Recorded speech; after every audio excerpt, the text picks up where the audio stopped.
Sleeping to escape reality, waking up to escape my nightmares. The day we lost Agustin, my wife, my children, and I felt a great disappointment with our father. Although I think it must be natural because human beings who are faced with the loss of a loved one are frail. I tried to find more answers.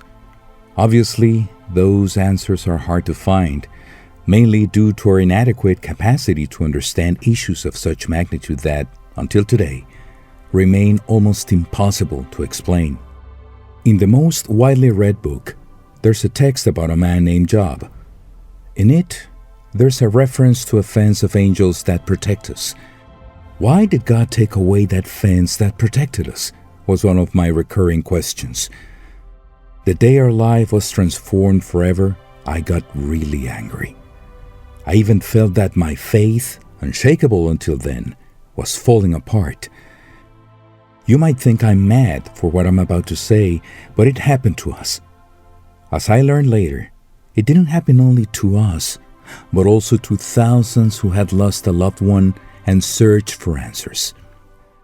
The night before Agustin left us, his chest closed. We were sleeping and he began to move desperately because he couldn't breathe. My wife Guadalupe and I were desperate and didn't know what to do. It was 5 a.m, and our youngest child, less than 2 years old, was suffocating. Some sort of allergy had taken over his lungs. My wife ran to the medicine cabinet and found a drug, which had already been prescribed for him by Dr. Santos Danon from the city of La Rioja. That drug made his lungs react, and he recovered. I remember that Agustin slept between the two of us, and I put my hand on his chest all night as I prayed and asked God not to take him away. It was an awful, indescribable feeling. I felt that my son was going away. A few minutes after that trying episode, our little boy was breathing normally. I put my ear to his heart and listened to its beating. It was amazing how everything worked perfectly. The impeccable mechanism of our body created by God. But the calm lasted only 12 hours. At 5:30 in the afternoon on that same day, our son fell into the pool and died of bronchial aspiration of liquids that end in suffocation.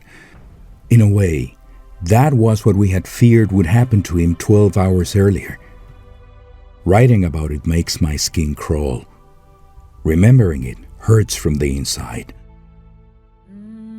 2 nights after he left, I had an awful dream.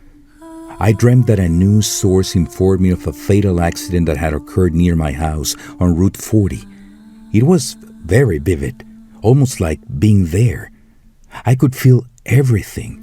I saw lots of police and ambulance lights. I got closer in order to do my job, asking what had happened, and I found that inside the car were my 3 young children, who were then young adults, dead. I said you'd think I'm crazy, but I must write it down because only by doing so I find relief from every painful situation. The dream was so real that I felt I was losing my mind. In the nightmare, my daughter Abril was pregnant. She was sitting in the back seat. At the front, on the passenger seat, was Ezequiel, and the one driving the vehicle was Agustin. I woke up crying, desperate, pleading that what I had seen was just a dream. When I realized that it was a nightmare, I felt relieved.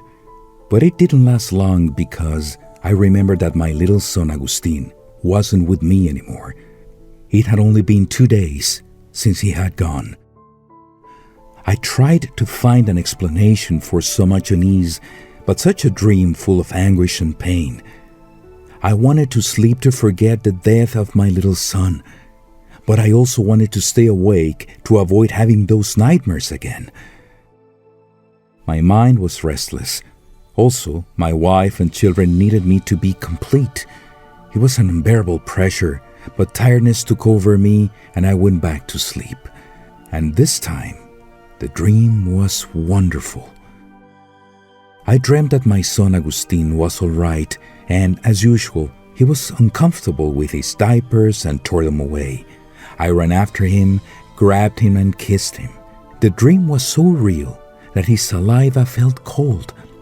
There isn't a baby whose mouth isn't full of saliva, because their teeth are starting to come out and that makes them salivate more than usual. I grabbed him by the waist and pinched his white tush. When I hugged him, I covered all his little back with a single hand, since he was so small.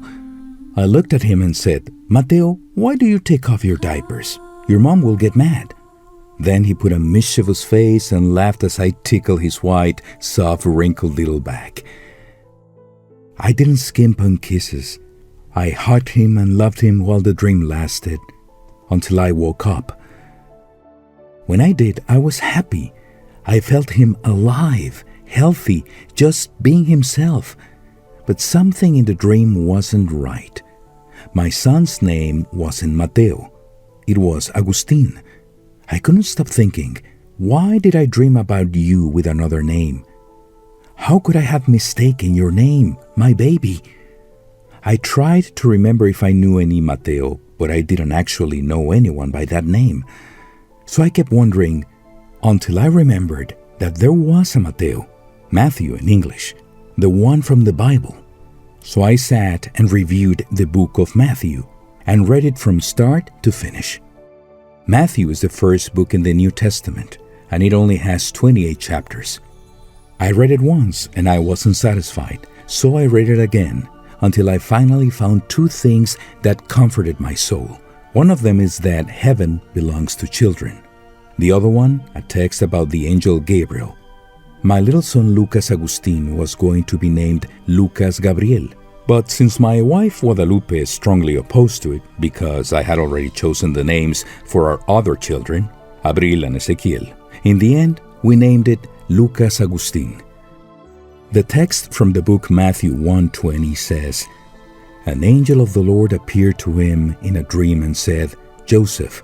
Coincidentally, my name is Jose, Joseph in English. My son, now an angel who just visited me in my dreams, was going to be named Gabriel.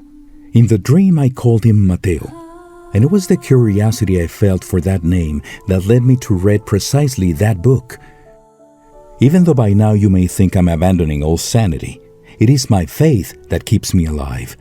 And faith doesn't need to be explained, only shared. Your faith has healed you." Mark 10:52.